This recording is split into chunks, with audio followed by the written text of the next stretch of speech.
It's now 5:02. Maybe we'll get going. We have a number of participants online here, and we're also live streaming on Facebook. We'll get going right now. I'm Candice Menger. I'm the manager of the MEng graduate program here at Schulich. Really glad everyone is able to join us this evening or whatever time zone you might be joining us from. Before we get going, I'm just going to go through a few housekeeping items. First, as you enter the session, you're automatically muted and your video is not shared, and we're going to keep it that way throughout the duration of the session.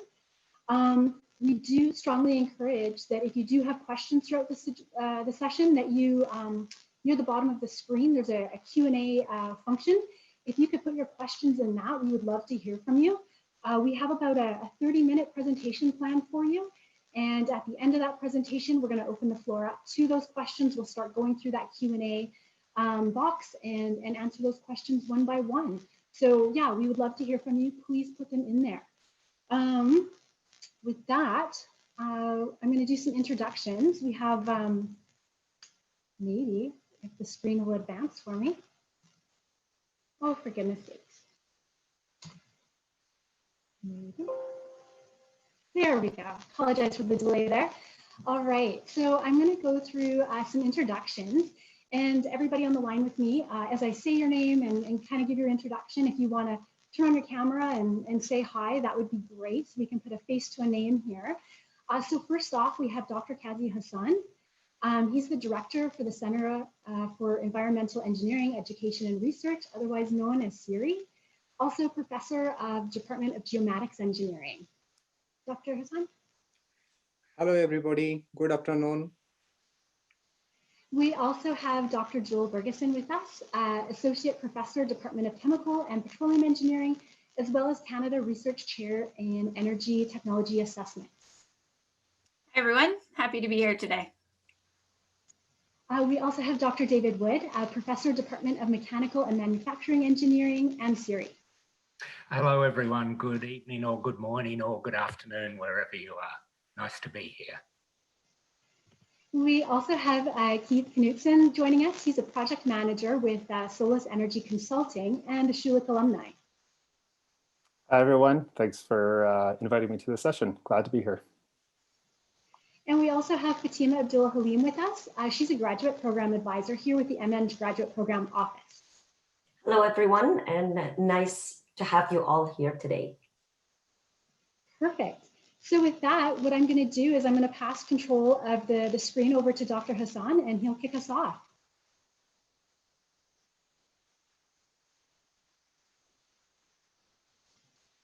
All right, this should work for you.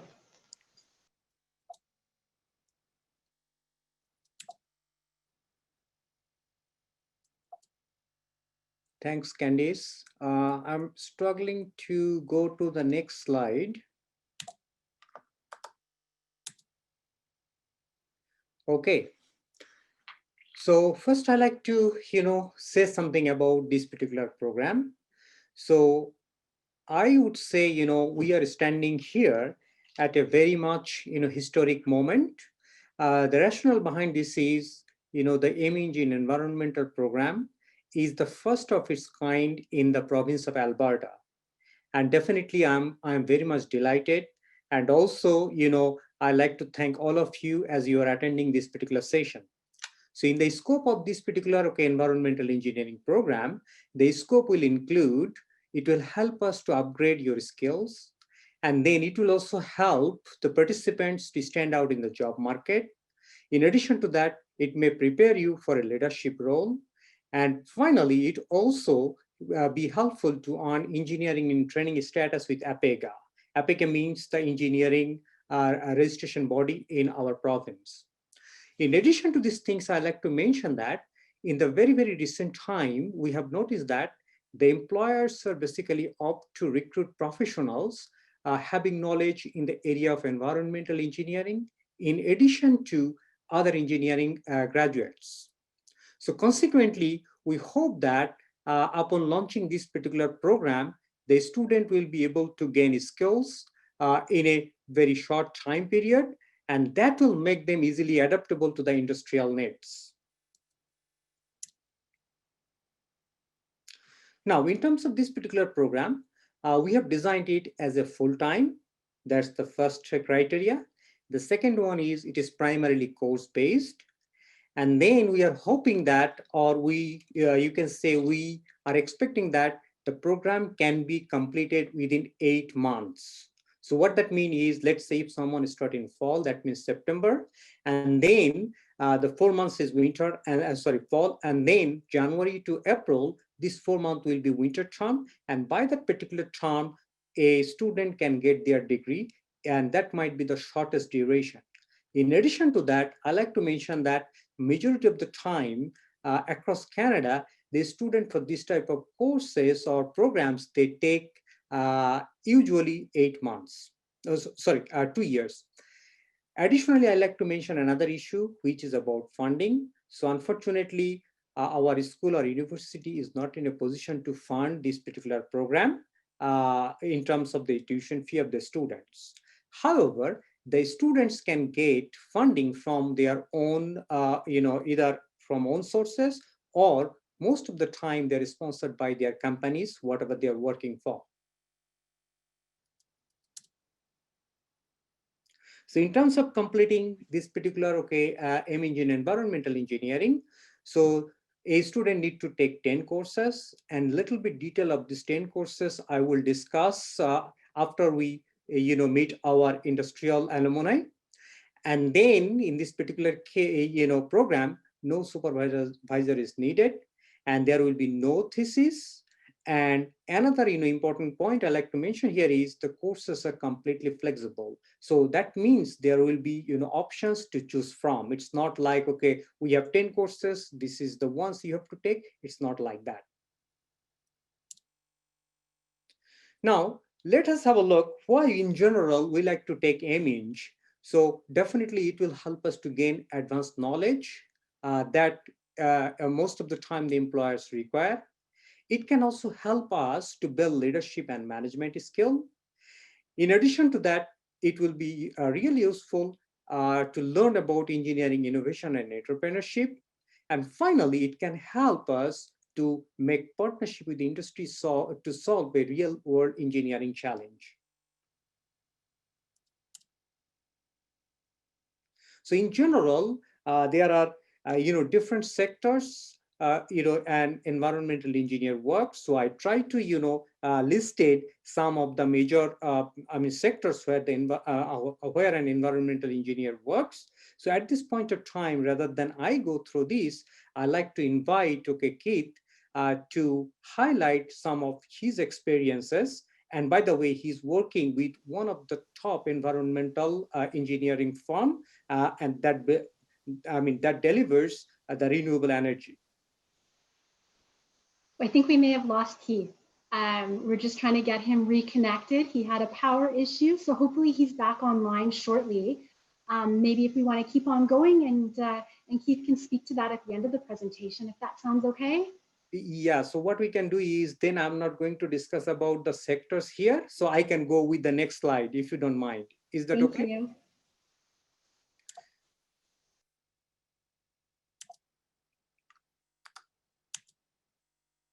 Okay, so now the big question is what kind of courses we should take in order to complete this particular degree.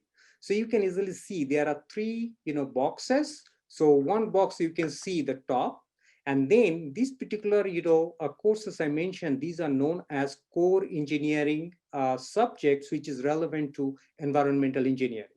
And some of the subject I mentioned here, so one is called sustainability, another is called innovation and entrepreneurship, and then climate change adaptation for engineers. And we have some other courses like project management, then energy policy for engineers. And then from that particular group, a student need to take 3 courses. So that's the requirement here. Then the second group, which is this particular one, which is under the second bracket. So these are known primarily the traditional environmental engineering issues. So that include, let's say, the air, water, then soil, and then let's say fluid mechanics, the wastewater treatment, that kind of things. And in this particular case, usually our plan is to offer at least 6 to 8. And from there, a student need to take minimum 3. And some of the course names I mentioned here is like Principles of Environmental Engineering, for example. Another one is Environmental Fluid Mechanics. The next one I like to mention is Air Pollution Control Engineering. The other one is Contaminated Soil Remediation. And another one is Wastewater Issues for the Oil and Gas Industry. Then our next group, which is at the bottom here, so these are known as non-traditional, but those things will be built on a little bit more towards math and science, so that those particular issues can help a particular engineering graduate to be mixable quite easily. So in that particular context, we have at least 7 to 8 courses. That's our plan to offer. And here I'm trying to mention a couple of them. So the first one is here is alternate energy systems. The second one is numerical methods for engineers. Third one is environmental modeling. And the next one is life cycle assessment. And by the way, from this particular group, a student need to take at least 3. So 3 would be from the core, 3 would be from traditional, and 3 would be from non-traditional or little bit math intensive courses. And then from this particular traditional and non-traditional one, so once the students are taking 3 plus 3, then additional 1 course they can take from either from this group or this group. And by that way, a student will be, finishing 10 course and they will be completely done. Another point I like to mention is the way we design is, so let's say in the fall term, a student can take 5 courses, and then winter term, they can take another 5 courses. And by that way, that could be the shortest path in order to complete this particular degree. So I like to stop here, Candice. And I'm not sure whether Keith is available or able to reconnect us so that I can invite him.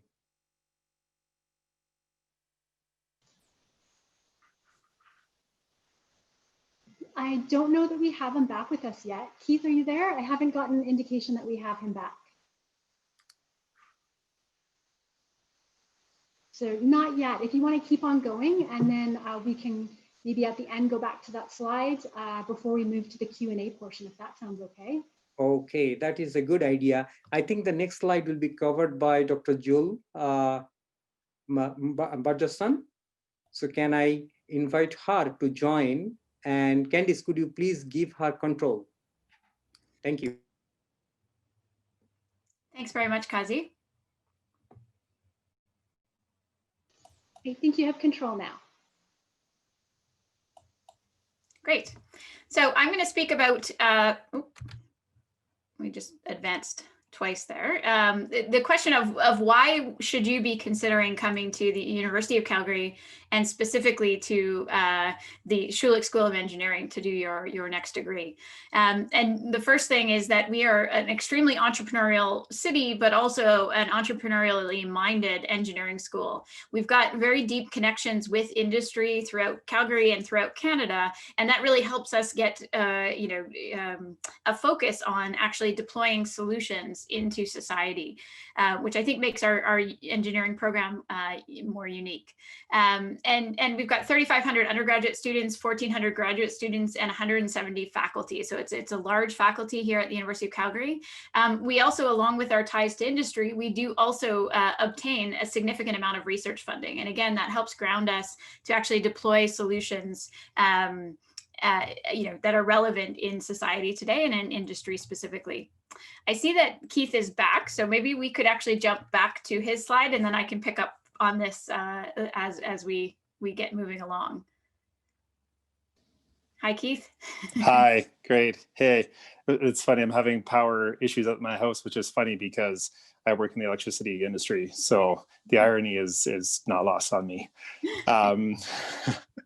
Anyway, I'm not sure exactly what was said, but I was asked to talk a little bit about what we see from industry in terms of opportunities for students with a master's of engineering and environmental engineering.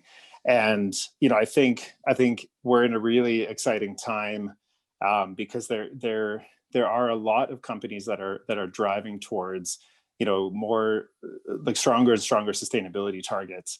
And I think there's going to be a lot of opportunities for people who have, formal education in some sort of technology degree, such as an MEng, to help these companies meet sustainability targets. And there's a lot of focus on investment from everywhere around the world in terms of investing in these companies that have sustainability targets, and most leading companies are now doing environmental sustainability reports and publicly stating their sustainability targets. And so what we see because of that is that there's a lot of creativity happening in terms of how these industries and how these sectors are meeting their sustainability targets through operations and investment in new technology and that kind of thing. So what we see, what I see anyway from my perspective, is that there's potential for huge technological advancement and innovation for the sustainability industry. And we see on this slide here the different types of industries and sectors that you could potentially work in. I've been working in renewable energy for the past 14 years, but I've also had the opportunity to sort of look at sustainability sort of on a broader context. We see potential opportunities for this type of engineer in the biophysical world, looking at water, soil, and air impacts. We also see it in terms of life cycle assessments. We whenever I look at sort of new technology or novel technology in terms of will this help, will this reduce emissions, will this improve water or soil quality, there's a baseline that we need to compare that to. And so we see a lot of work happening in life cycle assessments where creating baselines and then being able to compare to that with new technology, innovation, and development. The other thing that I think is really interesting, specifically for Alberta, and lots of jurisdictions around the world are doing this, which is having a carbon market. And I really like the idea of a carbon market because it turns pollution into this commodity which fits inside the economic structures that we've developed. And so what you see is a lot of new companies a lot of companies are looking for ways to either minimize their carbon output or commoditize this carbon and use it as a revenue stream if they have innovative ways to reduce their carbon. So anyway, with all that said, I think it's a really exciting space to be in. I think that having a degree in this area and learning the skills that these courses will teach you will sort of give you a leg up in terms of what employers are looking for as they move forward with their sustainability targets and try and innovate and develop new processes and technologies to meet those targets. So yeah, that's all I really had to say about that. Thanks very much, Keith, and thanks for being able to jump back in here. Yeah, no problem. This leads really well into the next thing that I wanted to talk about, which is this idea of environmental engineering is actually, it's a very dynamic field. And that's one of the things that I find very exciting to work in this area. So I'm just going to jump back to the slide here. And so our Center for Environmental Engineering Research and Education is a collection of faculty, students, postdocs that all work in this very dynamic area. And so we continue to build our expertise and to expand that expertise in order to address societal challenges. And so these are some of the areas where we have both breadth and depth of faculty and student and postdoc capabilities within the center that we can then translate into our courses, which makes them very dynamic, similar to the field itself. And so some of these areas are water and air pollution assessment and control. Keith had mentioned the things like life cycle assessment, industrial and hazardous waste treatment, landfill engineering and greenhouse gas control, environmental modeling, renewable energy, and sustainable development. So again, it covers a very broad range, and we do have quite a bit of depth and breadth in terms of our research that makes that we can take into the classroom for these classes that we talked about.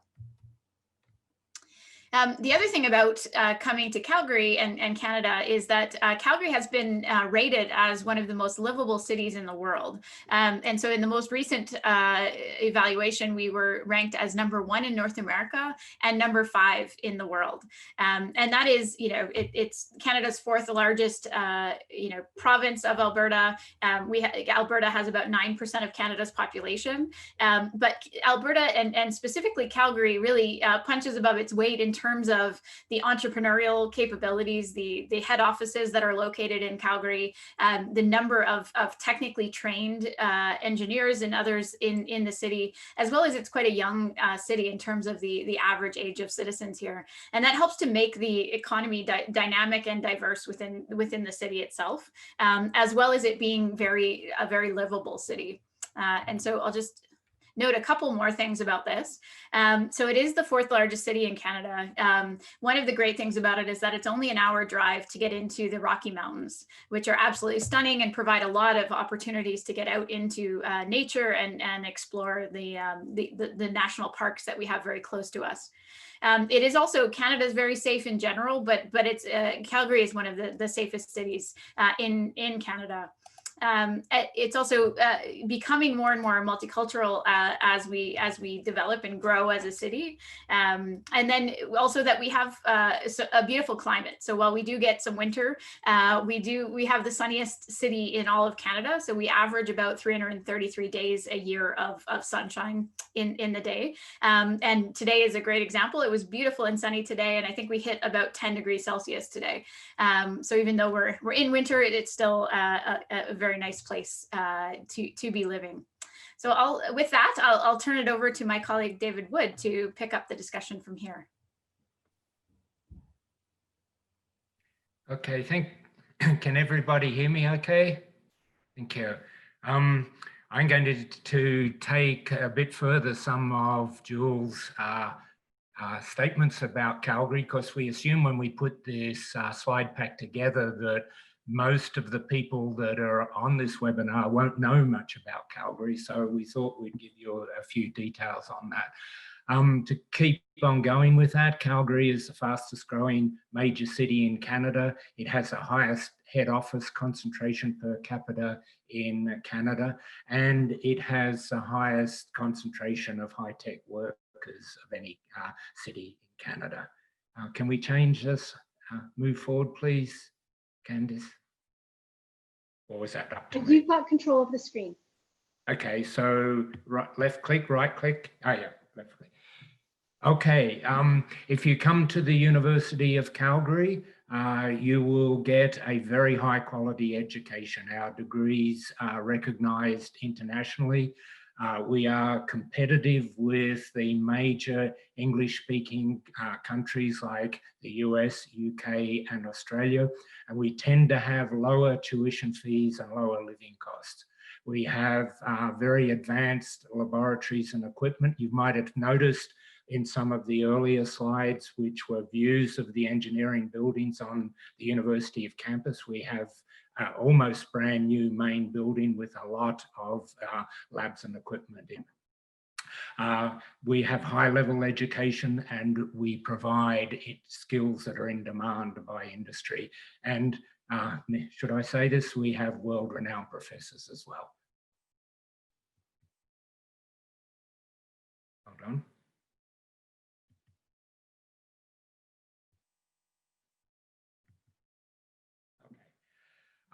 We also have the highest concentration of engineers in Canada, the fastest growing tech talent market in Canada, and therefore a highly educated and skilled workforce with, as Keith was giving you some examples of, very strong graduate employment opportunities. And the University of Calgary itself is one of the top 200 universities worldwide in terms of our research output and our research interests and our funding. We're #6 research university in Canada. And one way to measure that is that we have 169 research chairs. That is professorial positions such as the one that I've had for the last 10 years that are primarily devoted to research. And in the recent past, we've had 360 new inventions and innovations since 2017. And the university has very strong research income of about nearly 500 million Canadian dollars in 2018-19. And the university is very supportive of its research because it realizes how important it is. And it's very important for our students because the research and the engagement that requires and involves with industry always feeds back into our teaching. We have a number of strategic research themes, and you can see them shown horizontally on this slide here. Any energy innovations for today and tomorrow. And if I go to almost the middle one, human dynamics in a changing world, they're the ones that relate primarily to the master's degree that we're telling you about today. So with that, I will finish my part of the presentation, but I'll be around for Q&A afterwards. Thanks, Candice.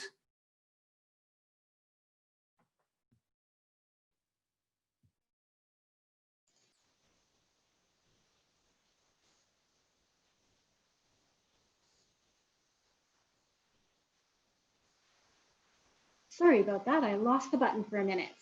All right. So building on everything that the faculty team and Keith had just shared with you, what I would really like to iterate is just that we're here to support you. We really are committed to that student experience and your success as a student. So whether it's through our faculty team, whether it's through the MEng office or any of the other offices or supports available across campus, we really are here to support you. Additionally, if you're joining us from outside of Alberta, outside of Canada, there's additional supports and services available to help you get settled. So we have our international students specialists that can help with immigration questions. We also have our Calgary Welcome Center that helps you prepare to move here. And then our international student services, they help students meet other peers. Even in this remote work environment that we're all in right now, they're still actively helping students connect with their peers via online.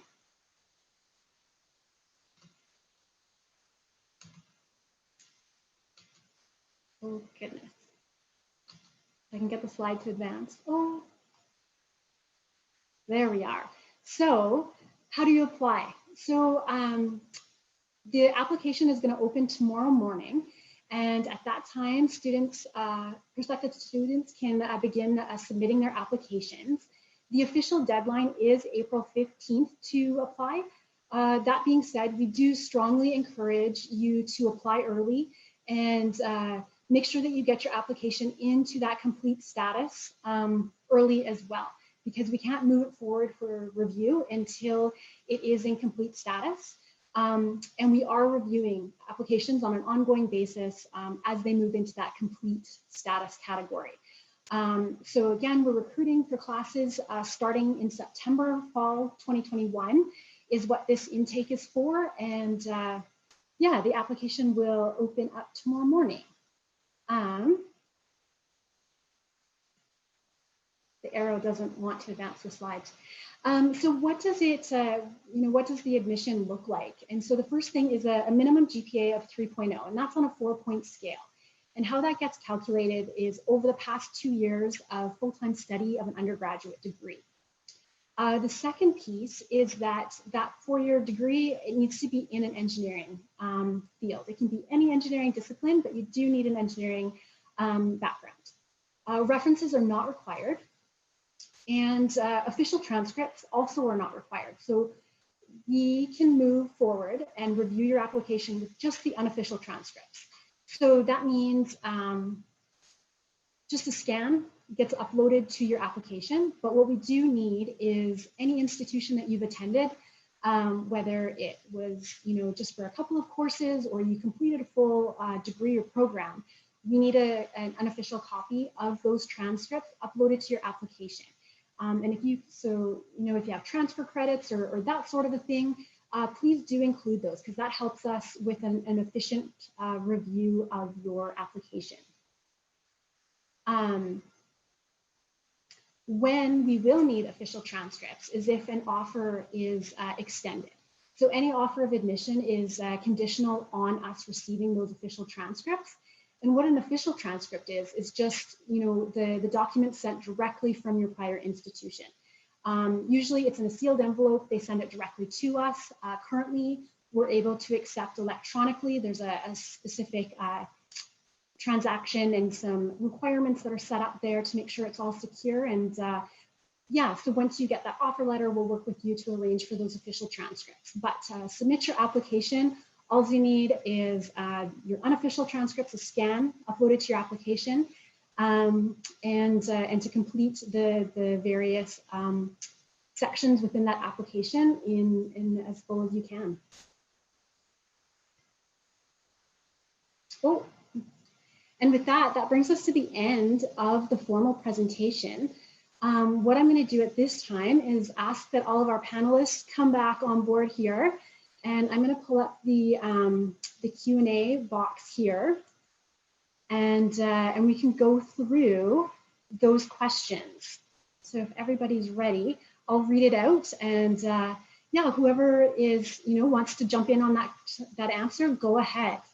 So the first question we have here is, and as we're talking, please continue to put questions into that Q&A function, and we'll continue to work through them. We definitely want to make sure that you all have the information you need.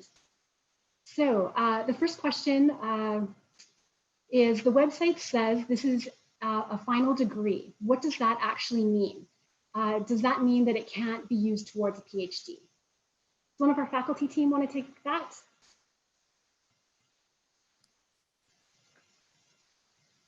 Okay, so I like to respond to that question. So, definitely it's possible, but what happens is there are some other options. I mean, usually we see, which is, let's say, once a student admitted into MSc, then there is a conversion from MSc to PhD. So if I'm not sure the question is in that direction, that, okay, let's say I get admitted into MEng and then I like to convert into PhD. So if that is the thing, the meaning of the question, then I'm afraid that's not the path we will follow. However, once a person completes his or her degree, and then they have to talk individual faculty members, and then based on a student's or applicant's interest and the interest of the faculty members, they can be admitted into PhD program. Thank you. Joel or David, do you like to add anything here? I would just say that I actually did an MEng and had done it because I wanted to switch into the field of environmental engineering, thinking I was going to go out and start consulting after that, and then got really excited about the topics, and so ended up doing the PhD afterwards. So that is possible. It's not the typical route. It's typically something that you use to upskill and develop some new skills in addition to your undergraduate degree. But I'm an example of somebody that did that. Thank you. No, I don't have anything to add. Our next one is, what is the maximum amount of students the U of C will allow into this program? Dr. Hassan, do you want to touch on that, or would you rather I? Okay, it would be my pleasure to respond this question. So definitely, we have to understand that this is a brand new program. So initially, what we are thinking to, let's say, 30 to 50 students as our first cohort. However, let's say if the students are demanding and there are lots of demands and qualified, students are asking to be admitted, then definitely we will reconsider.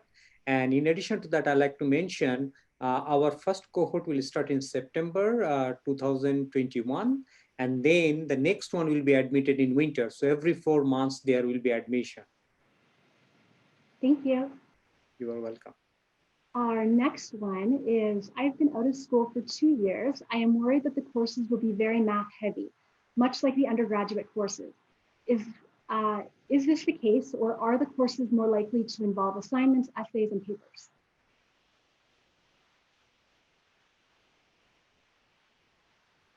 I can answer that from experience, because one of the courses that Professor Hussain showed in his part of the presentation was my course, Alternative Energy Systems, which I teach as part of this program.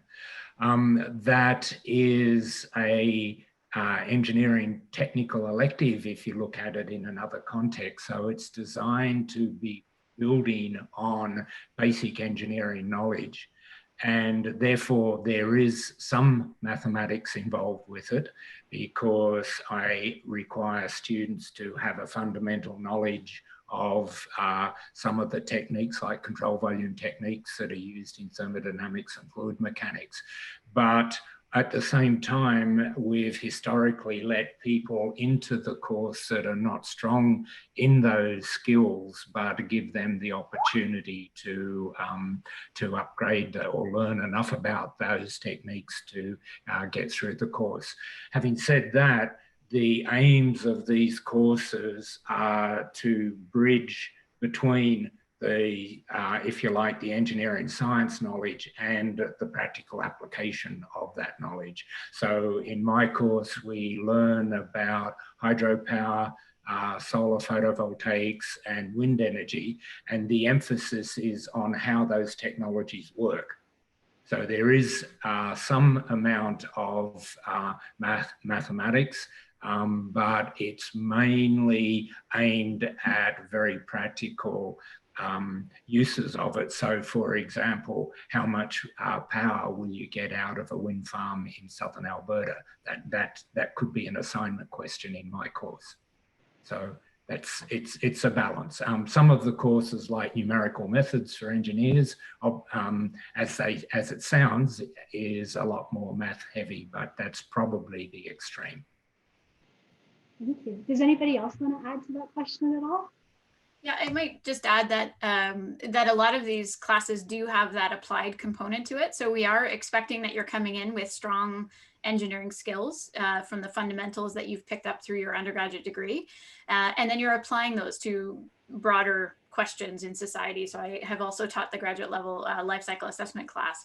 And a good portion of the grade is associated with a project where you can actually apply those skills at a systems level to a real world problem. And so we do really try to push that, towards those applied types of problems. And so we do have several courses like that as part of this, where, a good portion of your grade is associated with a project. And, if you're feeling a little rusty on some of those skills, you'll have the capacity to sort of get yourself back up to speed on those techniques and then apply them to some of these other problems. Okay, can I add my experiences? Okay, so put it this way, for the last 12, 13 years, every year I teach at least 2 of the courses which are part of this particular program. And those include like environmental modeling. Another one is Earth observation for environment. And the new one I plan to launch next year as part of this program in particular, that is climate adaptation for engineers. So all these, courses, if you look, then some courses, for example, environmental modeling, yes, there are mathematical components of there.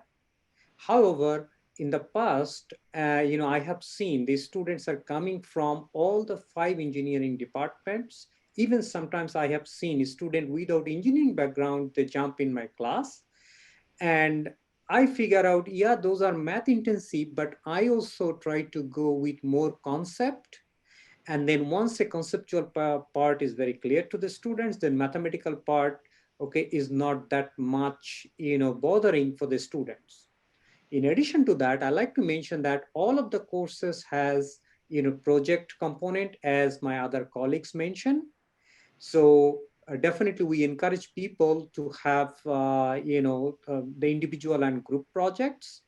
And also in my courses, and I'm quite confident so many courses are like that. So I enforce people to make presentation in front of the people so that they get, experience of presenting themselves.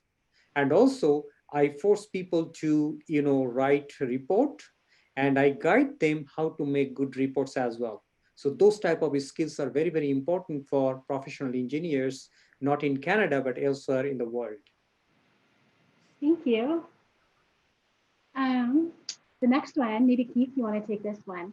What jobs or employment opportunities are there in environmental engineering? Oh, it's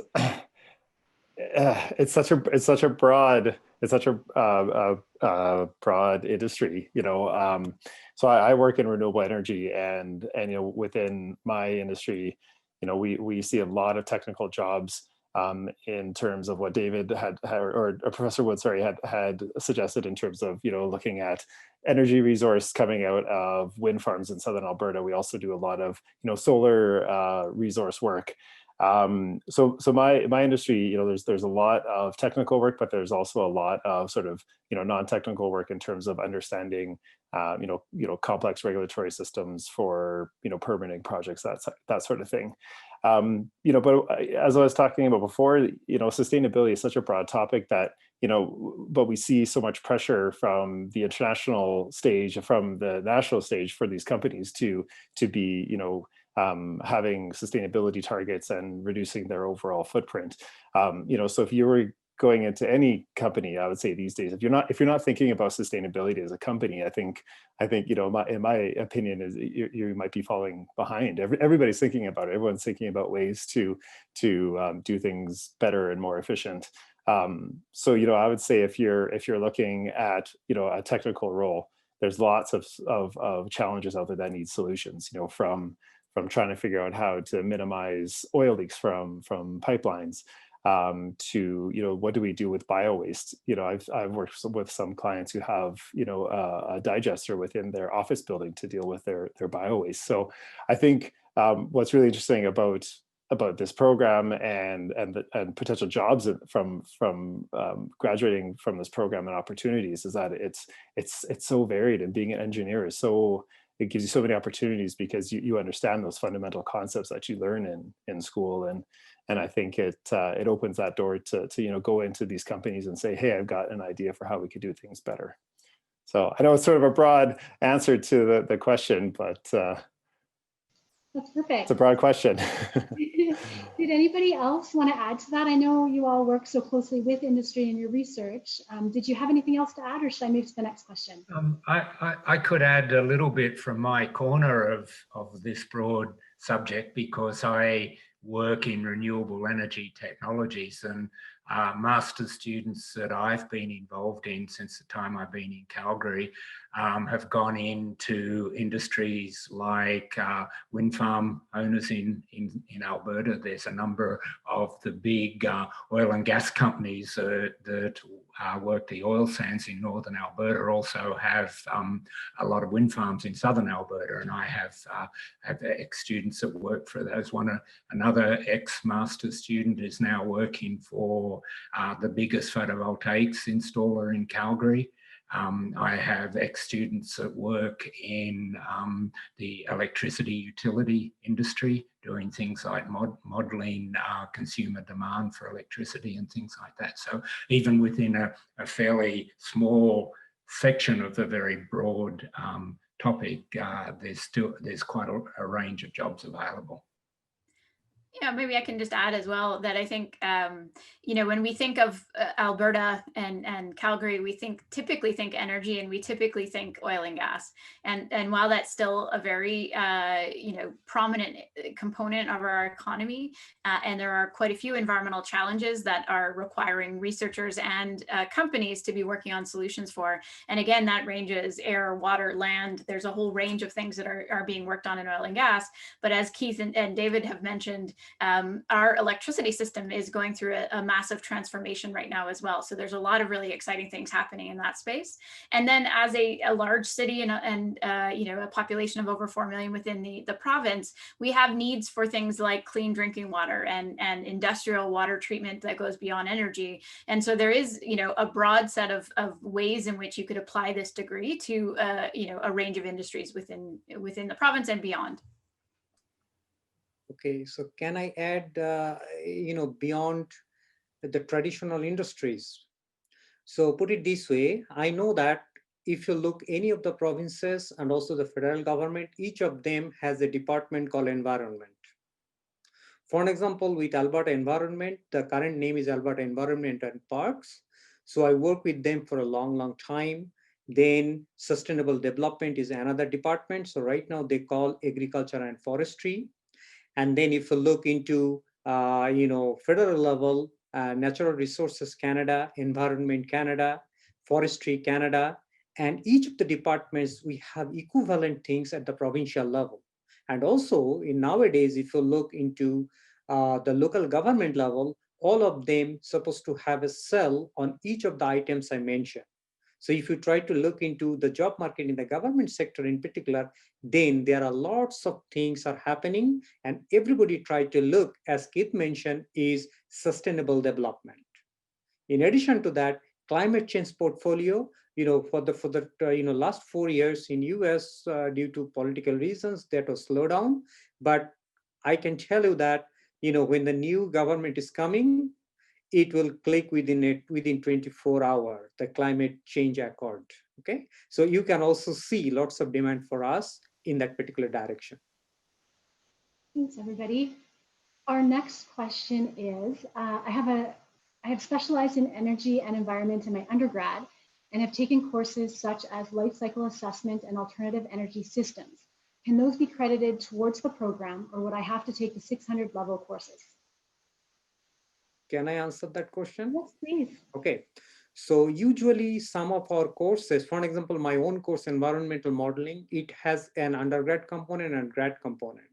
So though the course evaluation is little different, but usually we don't provide credit to the students. So I'm extremely sorry for this particular case. However, the students can take other courses, because we are not, putting only, let's say, 4 courses and then asking people to take 4. So definitely for each of the groups, as mentioned in my, talk. So let's say if we need 3, we are offering minimum 6. And then if you take out, okay, whatever you have taken in the past, maybe still you may have minimum 5 courses left.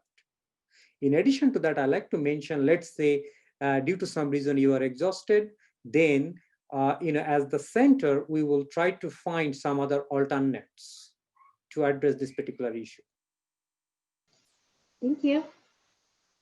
Our next one is classes like water and pollution assessment have a laboratory component. I guess do they have a laboratory component is the question. Can I respond this question again? Yes, please. Okay, so most of our courses, to my understanding and knowledge, except only one course, there are no direct lab component are associated there. However, once there is some laboratory component, for example, my colleague David was mentioning about alternate energy, and then he could easily confirm that every year he takes, maybe this year it will be COVID, it will be different, but he takes students to the wind farms, or he's supposed to show them how to download data and how to integrate those type of things. So lots of the things are exactly like that. And then if some of the course component require lab, so what we are trying to do is we are trying to incorporate our research experiences built into inside the courses. So by that way, we try to take out the extensive lab component in this particular program. Perfect. So there's a couple of questions here. And so maybe I'll kind of combine the questions and then let our faculty team kind of speak to them. The first question is around just the COVID situation and what we're anticipating for next year, if we're going to be online or not. But just in general, is the program online or is it an in-person program? What's the intention there? And we spoke a little bit about labs and field trips, but more questions around that if anybody would like to elaborate further on that. I guess I can just say that on the teaching online, so the university is making decisions on a semester by semester basis. So I think they've already made the decision, so we can be planning for the winter term 2021, and that will be a hybrid model. And so the university is trying to get as many people doing active things on campus as is safe. And so my understanding is that they're going up to about a maximum of 30 students in one class, and about 30% of things happening on campus. But that gets monitored regularly to make sure that that's being done safely. I think we've had, comparatively speaking, a very good track record of keeping people safe on campus and communicating transparently about those kinds of things. So we are very clear about how we're approaching the winter term this year. We're then going to get guidance from the university for the spring and summer term, and then into the fall next year. So those will be decided as we go, but we have been operating with about 20% of activities on campus this current semester, where the other aspects are taught online. And the feedback that we get from the students is, that generally things are going quite well as can be expected in this environment. And hopefully by the fall of next year, we're going to be back into a much more normal state of teaching, because I think everyone recognizes that being in person and actually doing activities at the university is one of the best things about doing these types of degree programs. And so we're hopeful that we'll get back there as soon as possible. Perfect. Did anybody else want to add to that at all? Maybe I can add a little bit. So I can give an example in this particular case, in addition to what my colleague Joel mentioned. So, most likely some of you know that in the very recent time, Alberta government announced some restriction.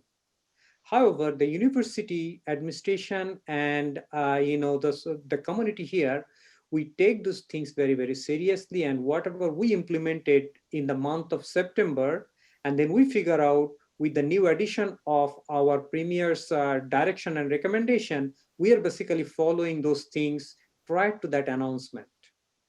So that's one component. Another thing is, as Joel mentioned, okay, the university is, very closely monitoring, and then whatever decision they take, then we just follow that direction. And then, another issue is, if it is not safe, then campus will be running like this, to my understanding. However, everything depends on, the federal government, provincial government, local government, and then university. We had touched on, I say we, you all had touched on a little bit earlier that I think Dr. Wood takes his students in non-COVID times on field trips to the wind farms and whatnot. Is there anything else that we can say about field trips that are associated with this program?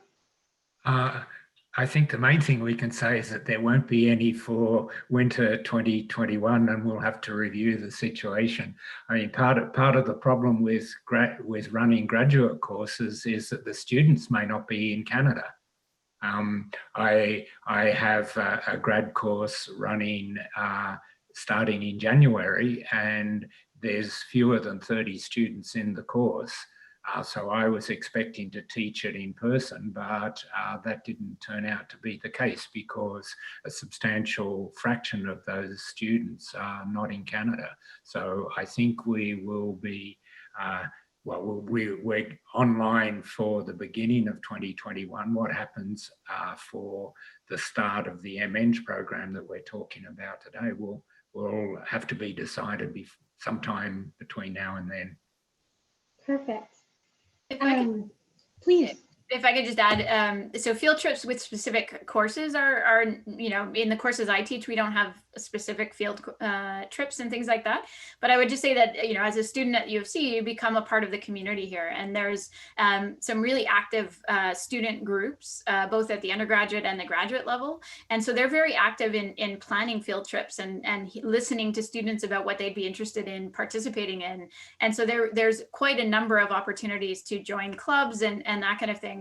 And field trips are a big focus of a lot of our environmental groups that we have in engineering, definitely. Perfect, thank you for adding that. The next question is that I'll take this one. I submitted my application for this program last month. However, I said that the application opens tomorrow. How is that? So I believe that you would have applied for one of our other programs, perhaps civil or chemical with a specialization in the environmental engineering. And so those applications have been open for some time now. But the actual MEng in environmental engineering, that application opens tomorrow morning. And so definitely connect with us at meng@ucalgary.ca if you have any questions, because we are able to move your application from whatever your home department application was submitted for with the specialization, we can move that over to the MEng, environmental engineering. So connect with us and we can figure that all out. If you want to stay where you are, or if you want to move over to this program, we can move your application. I hope that answers that question. We have another one around the estimated cost of the program. And so right now the tuition for next year hasn't been published. So the best thing to do is, to keep an eye on our grad calendar.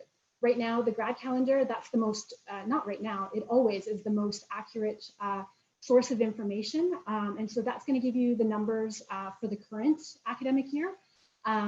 Also within the FGS future student page, there's also how you can calculate. So there's some base fees, but then your tuition is based on how many courses you are taking per term. You're charged per course in addition to those baseline fees.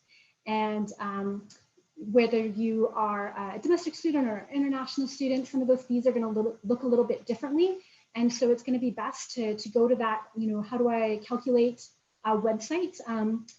And perhaps Fatima, if you could pump that into the chat, that future student website, that would be appreciated. And then you can calculate that for your specific situation. You can always reach out to us as well and we can help, meng@ucalgary.ca. Is GPA the only deciding factor for admission into the program? I'm gonna, maybe Dr. Hassan, you can step in if you want. I'll kick this one off. It's definitely one of the key factors that we're looking at. It was mentioned before by our faculty team that we want to make sure that you're going to be successful in the program, and so that's definitely something that we're looking at, and that your prior engineering degree, that you have that strong foundation in place. But we are reviewing your application in whole.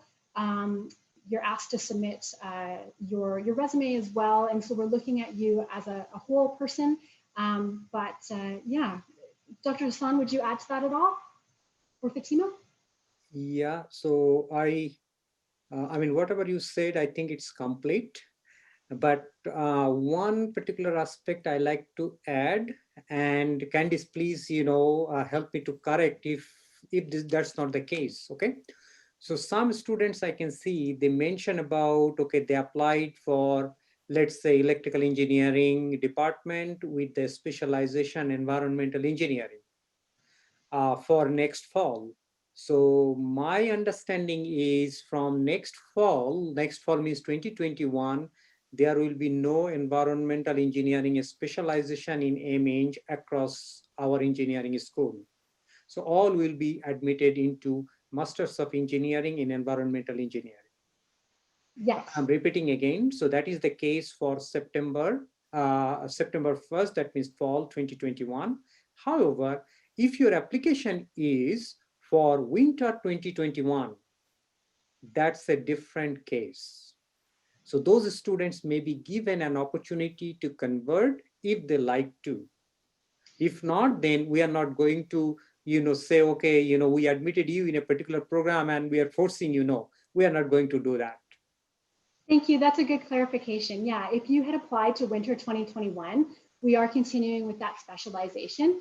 If you had applied to fall 2021 with that specialization, we would have reached out to you directly. And so if you want to stay within civil or chemical or whatnot, and within the general program, that would be an option, but that specialization wouldn't be available within the those MEngs. So for the environmental engineering, we'll be redirecting students to this program. Definitely. Thank you for clarifying that. Because yeah, I don't think it was clear when I said that before. Could you please let me know what is the post-grad work permit duration which will be offered for this degree? And so all post-grad work permit questions, they should be directed to our International Student Services team. Fatima can perhaps put the link. Fatima, if you click on the Q&A button there, you're able to answer directly within the chat. But basically, if you just go to the UCalgary website and type in ISS, that webpage is going to pop up for you right away, and you're going to see their contact information. And they have a bunch of resources available about study permits and post-grad work permits. And they're going to be the best to answer those questions. We're not qualified to advise on immigration issues. Yeah, I hope that answers that question there. But as Dr. Hassan said, the expected progression for this program is 8 months. Since this MEng program is self-funded, am I still able to apply for a full-time student loan? So I don't know if Keith or anybody would like to speak to this, but I think a lot of students do apply for a student loan, and that's how they fund their program. I think where oftentimes why we state that it's self-funded is that with the thesis program, often there's funding attached to it. Whereas with the course-based MEng program, there isn't that same funding. And so whether you're funding it, personally, you have that cash available, or it's through a student loan of some sort, that would be the difference there. I'm not sure if somebody might explain that better than me. I hope that answers the question. Okay, I think I can touch, on that. So first thing I like to mention is all the loan regulation, immigration regulation, work permit type of things. I'm trying to put everything in one bucket. And to my understanding, all of those things are regulated by the respective regulatory body. It's nothing to do with university. Okay, that's number one. So current regulation is like this. If you finish 2 years of courses, then you will get 2 years of work permit, open work permit to stay and work in Canada. After that, okay, based on your situation, the immigration department will decide what the fate of that particular person. Okay, so that's number one response. Now come back to the loan question. So if it is a full-time program and not research-based, then the respective provincial government is willing and happy to provide the loan for that particular student. However, everything depends on the program. Everything depends on how a particular province provide funding to their student. Okay, so that's the second part. Another one, question I mentioned, which is about, okay, do I need to complete the program in 8 months? So we have the path. So if let's say, let us consider someone like to finish, and then the question is, what could be the minimum time they need to complete the degree? So that is 8 months. But usually what happens is, I have seen from my own experiences, but Candice can elaborate more. So some of the programs, the students usually takes 2 years to complete. Some of the programs, okay, the students usually they come and go. For example, the software engineering, the student don't stay there more than 8 months. But other programs, most of the time it is 1.5, sometimes 2. It depends on the student's situation. Okay, so I believe I already have answered several questions, and then I can see there are some specific questions that particularly asking me, that is like what kind of software you use for your environmental modeling course. So as I'm talking, so I'm taking the opportunity to fill in the gap. So for environmental modeling, yes, some person can use some dedicated software, but my objective here is not to ask someone to go for a particular software. So that means is, okay, if someone knows Excel very well, then we try to look into, let's say, okay, this is the equation, this is the formula, this is the concept, and then, Excel is good enough to implement, for learning purposes. But if you try to think, okay, I need to automate those things, then you need to, use, you can use Python or R or this and that, and then you can also use some specific softwares. But the objective in the program is not go for the software, rather than more and more towards the concept. Okay, so I like to stop here. We have a question. What are some of the companies that you have collaborations with? And is there any support in reaching these companies for internships?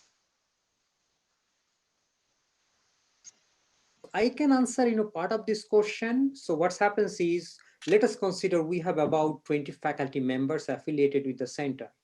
So then the different, professors, they have different type of expertise. They have different type of connections. So in general, yes, as a whole and collectively, most likely we have connection, with all the sectors, including government, private, NGO, and industry. Okay. However, this particular program doesn't have the component of internship. So we don't have the structured internship like the undergrad program, which is in our school currently offering. But in terms of the master's program, that's not an option. However, let's say during the summer months, spring and summer, we don't offer most of the time no courses. So during that 4 months, okay, the student can go and get an internship, and then they can also, get the experiences. However, our university doesn't have any mechanism or a dedicated facility to make sure the students are getting internship or not. Can I add a little bit to that? So as Dr. Hassan said, the internship isn't actually part of this program formally. However, through the Faculty of Graduate Studies, MN students do have access to the Transformative Talent Internship Program. And so that's I shouldn't say program, it's called an option. So that's something that is available. There are job postings, there's lots of workshops, professional development opportunities, networking opportunities. We already spoke about the different student clubs and how engaged they are. They provide lots of opportunities as well to connect with employers. And so there's we have a central career services team as well that can provide mock interviews and resume reviews and all that good stuff that can also help in your job search. I'm not sure if Keith, maybe you want to speak a little bit about that in your experience. Yeah. Actually, I was just going to jump in. The main reason why I'm in the career that I'm in, it was actually because of the networking opportunities that the University of Calgary presented for its students. So even though my degree helped me get into that networking opportunity, the opportunities that the university has extracurricular wise in terms of, we talked about doing these field trips, we talked about, professional development opportunities, networking, the graduate program, the things that they offer to help you get out there and meet people. I met my mentor through a networking opportunity who introduced me to my first company that I worked with. So I think that's one of the benefits of the University of Calgary is there's so many opportunities to not only study and learn, but then connect with people in your program, outside your program, within the university community, and then within the greater industry in general. So yeah. Perfect, thank you. We have another question. I'm just being mindful of the time. We're at 6:10. So we're going to do our best to get through. We have a fair few questions still in here. We are going to wrap the session up at 6:30. So we'll try to get through these remaining questions here. There is a question around basically the student is still hasn't graduated from their undergrad program yet, and wondering if they are still able to, they're just finishing it up, they're in the final term, it looks like, and they'll have their results in January. And so they're just looking for reassurance that it's okay for them to still apply for this program. Fatima, you're nodding, maybe you want to take this and how we handle that from an admission piece. For sure, the applicants can submit applications during their final year in the undergrad degree. So yes, they can submit an application, upload the most recent grades that they've got, and later on, once they get, for example, the 7th semester grades, they can contact the MEng office, let them know that they've had new marks coming up, and they can upload the updated ones. But first they need to let the MEng office know so that they can go back and check on the file again. Thank you. So you'll be evaluated when we say your application will move forward for review. It'll be reviewed based on what you've completed to date. And as Fatima said, we'll go back and review as the new marks become available. Fair? Yeah. The next one is wondering about the 5 courses per semester. Would we consider that to be a heavy course load? If anybody wants to, typical or a heavy course load? Would anybody want to speak to that? Yes, I like to take the question. Yes, it can be heavy, but everything depends on a particular person. So as I already mentioned, several times, the minimum time, if you like to follow 8 months, then yes, you have to take 5 courses per semester. However, that's not mandatory. So usually, to my understanding and knowledge, if someone takes 2 to 3 courses, then they are considered as the full-time student for that particular semester. And some other questions I have seen is that, okay, what is the time limit to complete the degree? So as I said, 8 months is minimum. Most of the student may take, it depends on their background and their, personal preferences, maybe 2 years. But then according to our, FGS, that is Faculty of Graduate School regulation, so most of the student or any of the students, the maximum time limit would be 4 to 6 years in order to complete their degree. Am I right, Candice? Yeah. Perhaps what I'll add a little bit to that about the heavy course load, and you kind of indicated that it was unique to the individual, whether that might be considered heavy or not. I do want to maybe take this opportunity to add that we have an academic development specialist in-house that's devoted specifically to our MN students. And so they work with our students one-on-one, help tailor study strategies unique to that individual. That can be helpful if you've been out of school for some time to kind of get back into the swing of things and get comfortable. There's definitely supports available. And so we encourage students to take advantage of those. Yeah, please. I was just going to add, just as a reference point, given that I did do a degree like this, I was working full time and did the coursework, which was a similar course load. I completed the degree in 3 years, and I found it quite manageable with a pretty intense full-time job, and then spreading the courses out over 3 years, just as an example. Super helpful. Thank you for adding that. The next question is around the credit grades that are happening currently due to COVID. How does this affect the GPA calculation for admission? Fatima, did you want to speak to that, please? Sure. The Faculty of Grad Study has actually noticed that and has put in place changes for the GPA calculation during this time because of the credit and fail grades. I will include a link within the question, the Q&A, so that the student can have a look at it and see how it's done now. Just to note that we will calculate it in 3 different ways, and we will take the highest mark that we get for the GPA, and that way it would meet the admission requirements. Thank you, Fatima. So yeah, please do. I was just going to jump in again. I think the university just came out today to say that they've made a decision about the credits for this particular semester at U of C. And so I think, I think it does reflect well on the University of Calgary, where we're taking into account the fact that we're in unprecedented times and we sort of care about the mental health of our students. And so we're trying to be as flexible and supportive as possible throughout this time, right? So I think, not just in the calculation of the grades to come in, but recognizing that, that we have to be adaptive and recognize that these are not, current times do not reflect necessarily the outcomes that we would expect to see in a regular year.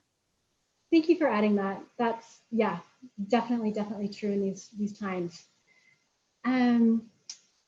What times are classes typically scheduled for when they are in person? Are there options for evening courses? Can I comment on that? Please. So most of the courses are in evening time, but not all of them. For an example, my own course that is in daytime, like around 12 to 1. However, I am going in a direction to synthesize the course in one shot and then try to put in maybe 3 to 5 in the afternoon or 3 to 6 in the afternoon. So most of the courses are like that. However, there are some exceptions, and based on the demands, based on resources, okay, we always try to, go with the demand. Would anybody else like to add to that? No? Maybe I'll just say that I think, given this unprecedented time, we're doing a lot of things online, and I think we might be adapting some of that moving forward. I think there's some, we're reevaluating our teaching and the effectiveness of our teaching and that kind of thing. And so I think that this is going to bode well for these types of programs where people, need more flexibility in terms of when the material is presented and that kind of thing. And so I would suspect that this is going to become more flexible over time. Perfect, thank you.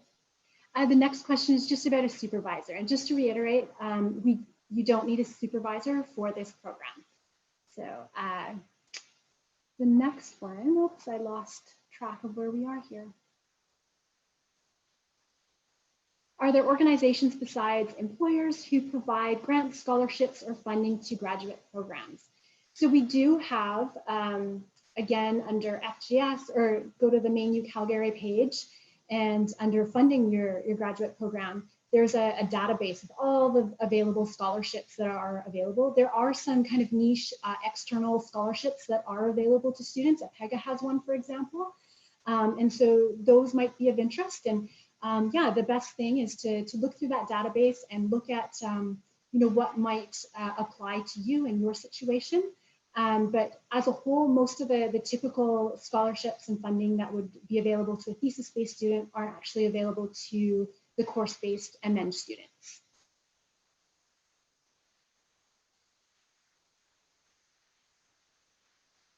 All right.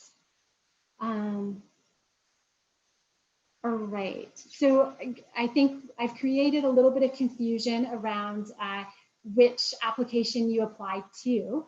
So if you are interested in this program, the MEng in Environmental Engineering, tomorrow you're going to submit your application. You're going to hit that little Apply Now button, and you'll select the MEng in Environmental Engineering option.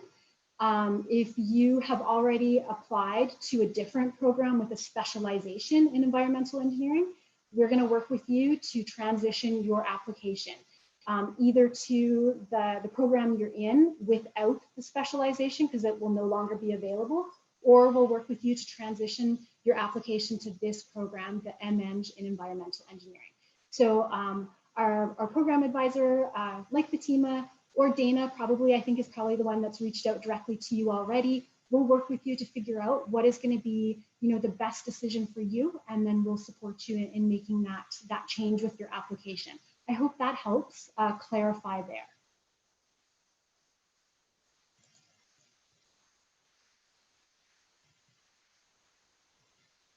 All right, I graduated in 2015 from the U Calgary. Currently, I am working on an engineering education research. I have no other industrial work experience related to my field of study. Do I qualify for this program?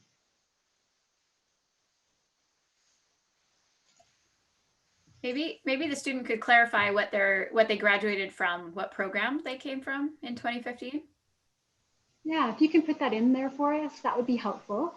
And yeah, if you don't want to pump it in there, you can always reach out to meng@ucalgary.ca with those details, and we can chat with you about whether or not your background would be a fit for the program. They've just responded. Yeah. Oh, perfect. That it's electrical engineering. Yes, 100%. If you have a degree in any of the engineering disciplines, then you are a fit for this program.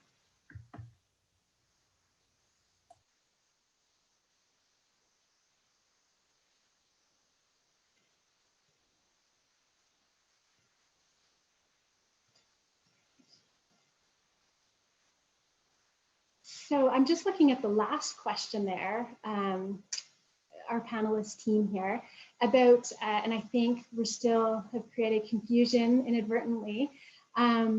So the MEng in Environmental Engineering, whether the program isn't starting, we're not having an intake for fall 2021 for the MEng Environmental Engineering.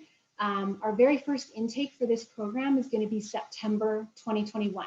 So right now, tomorrow morning, we will start accepting applications for fall 2021. That'll be the first time we run this program. Right now, winter 2021, we do have some students that have been admitted to say chemical or civil with a specialization in the environmental engineering. So specialization, not a full MEng in environmental engineering. So you would be getting your MEng in chemical or civil engineering with this specialization. So this specialization is going to be discontinued. So right now, I'm going to assume that you haven't applied to winter 2021 because those applications have been closed. So right now, you would be looking towards fall 2021 or perhaps out to winter 2022. Goodness, that sounds gross to say. But right now, we're looking to recruit for fall 2021 starts, and that's going to be for the MEng environmental engineering program. So your parchment will say an MEng in environmental engineering. I hope that helps. If somebody wants to rephrase so it is clear. Or maybe I can take, the opportunity to rephrase. So some of the questions I have seen, the people are asking, okay, I have applied, let's say in chemical and petroleum with the environmental engineering specialization, do I need to reapply? So the department name can be different. So answer is, as you already applied, so our MEng office is going to communicate back with you, and there will be two options. One is whatever the main department you applied, let's say chemical, or let's say civil, or computing, whatever it is. So they will give you option, okay, this specialization is no longer available, so you can take the degree in your actual or the original department. That's one option. Another option is, okay, you can convert everything into MEng in environmental engineering, and that's supposed to be started in fall 2021. Perfect. Is this clear enough, Candice? I think so. I hope so. If it's not, again, our team would have reached out to you via the meng@ucalgary.ca email. Feel free to drop us an email back. We can schedule a one-on-one Zoom advising session with you so that we can work through your individual situation. We can do it via email or via a one-on-one Zoom session with an advisor to figure out what you want to do with your application. We can leave it or we can move it. We want to make sure that you have all the information you need to make the best decision, but you don't need to reapply. You don't need to repay the fee. We can move it in the system for you. So we'll connect with you directly and figure that out with you to support. And with that, yes. I'd like to add one more thing in regards to that, that you as an applicant would be the one to make the decision for your submitted application for fall 21 to be reviewed under the MEng environmental engineering or the home department of the first application that you first submitted. That gives. Thank you, Fatima. So with that, we've gotten to the end of our questions here, and we are just about at 6:30. I want to thank everybody for logging on. I really appreciate it. I appreciate all of our faculty team being with us, and Keith, thank you for logging on. I really appreciate your time and your answers. Again, if you do have questions that pop in your head overnight, feel free to give us an email at meng@ucalgary.ca, and we'll do our best to help you. Again, thank you so much, everyone. Have a wonderful day.